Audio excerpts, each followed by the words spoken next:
Hey everybody, today we use these stumps and a little acrylic paint to make these really cool tree ring art stump stamps, and I'm going to show you how to do it.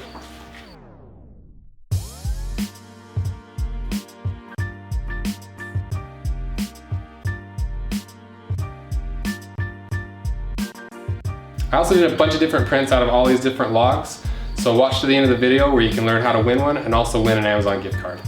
The supplies and tools that we're going to use for this project are a piece of wood, a brush that has soft plastic bristles, some high quality acrylic paint, a torch of some kind, a sander or a sanding block, and some paper.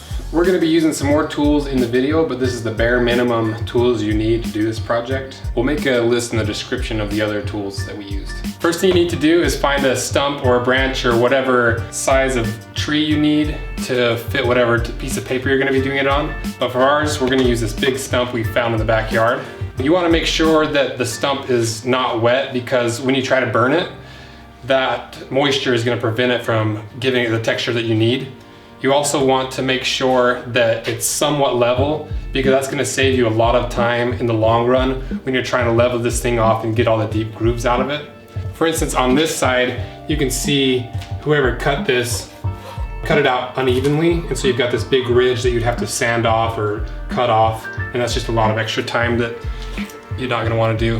One more thing to remember when you're choosing the size of project you're going to do is the bigger the stump, the more paint you're going to have to put on, and the less time you're going to have to roll the paint on and get the piece of paper over. Before you're ready to sand this, you want to knock off all the loose dirt and any rocks that are stuck in any of the cracks, because it'll just slow down the sanding process and it'll wear out your sandpaper unnecessarily. Now that we got the stump all cleaned off, we're going to use an orbital sander to sand out all the grooves and all the imperfections in the stump.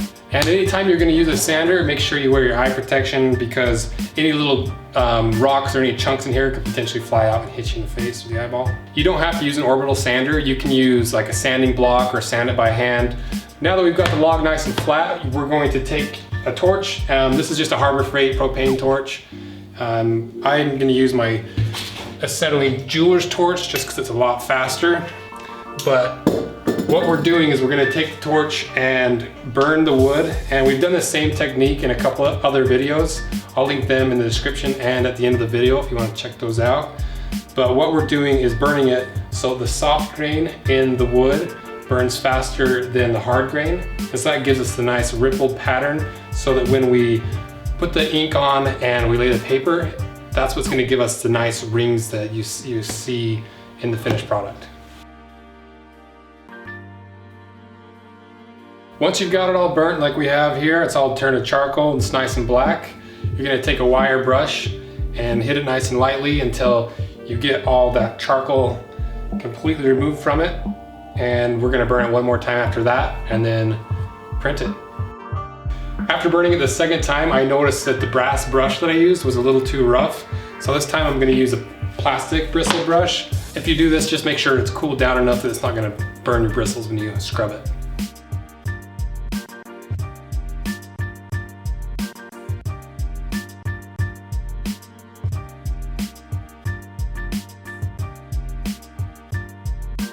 Next, we're going to take just a water spritzer and a rag, and we're going to clean this off, and it does a couple things. It primes the log to be ready for the paint, because acrylic is water-based, and if we didn't have any water on this at all, the first time you put acrylic paint on there, it would just completely absorb it, and you wouldn't have enough time to get your piece of paper on there and get a good transfer. Before we do the actual printing, let's go over some of the materials in a little more detail. For the paper, you're going to want to use something around 80 pounds, because if it's too light of paper, it's going to crinkle as it dries. If it's too thick of a paper, you're not going to be able to get all the details and all the little ridges. To apply the paint, we're going to use a paint roller. You don't have to use a paint roller, but it's going to be a really fast and effective way to spread a lot of ink. And I also got an ink tray to help keep it in one area, and it's got a little nozzle where I can just put it back into the acrylic tube. For the paint itself, you're going to want to use acrylic paint. The higher quality paint you can afford, the better, because better quality paint is going to give you a better color, and it also is going to spread better, and it's going to dry more evenly, rather than cheap craft store acrylic.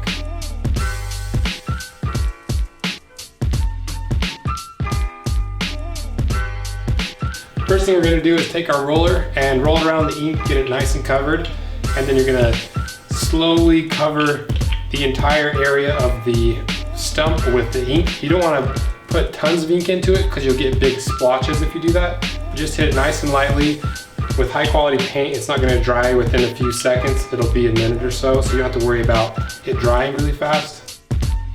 Next, we're going to take our piece of paper and we're going to lay it on top of the stump. Then you're going to lightly put the piece of paper on there and flatten it out with your hand so it sticks nice and firm. And then you're going to take your spoon, get the outsides really defined, and slowly work your way into the middle. And you don't want to push too hard because you end up crinkling the paper. But you just want to make sure that you're hitting every single spot. You don't want to have a bald spot when you're done with it. So just continue to do that. And then once you've got it completely covered, you pull the piece of paper off and look at how you've done. Don't be afraid to do a couple practice ones and make sure you get lots of paper so you can get it perfected just right. And after every single time you make a print, make sure you take an old cloth or some paper towel and clean out all the low spots so the paint doesn't build up and destroy the contrast. It doesn't take too long to dry because it's acrylic, so just hang it out to dry or put it on a table and let it sit for 20 minutes. And after about 20 or 30 minutes, it should be dry.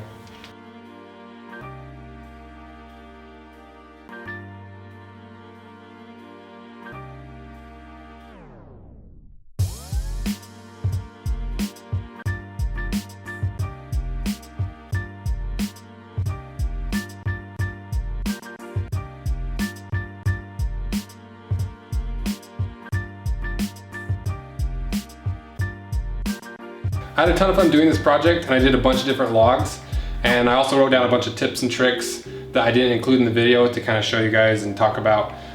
One of them being wait till the stump cools down to apply your paint. Maybe spray it down before, get some water in there so it helps cool it down. You can clean the stump between prints because just naturally it fills in those little divots with extra paint that you didn't pull off with the print. You could try sanding it. I had one log where the peaks were really high and pointy, and so when I did the print, the lines were really small. And so I tried using a little bit of sandpaper and flattening those out, which gave me a wider band all the way around the stump. And I also used a spoon in one of these, and I tried it with my hand and the spoon. The spoon seemed to do a little bit finer lines, but when I used my hand, it allowed me to kind of get into the grooves a little bit better. And so it gave me a bolder, stronger print. I noticed the harder wood worked better. Like this one, I think was a cedar post, and it worked really, really well. And it was a really hard wood versus this one, it's really soft, and the wood split and it burned a lot easier, and so it didn't end up being as good of a print. And to enter to win the Amazon gift card or one of these prints, just in the comments section, leave which one of the 3 framed prints you like the most. Or if you tried this, let me know what tips or tricks worked for you, what didn't work for you, any techniques that you discovered that I hadn't put in the video, and that will enter you in to win.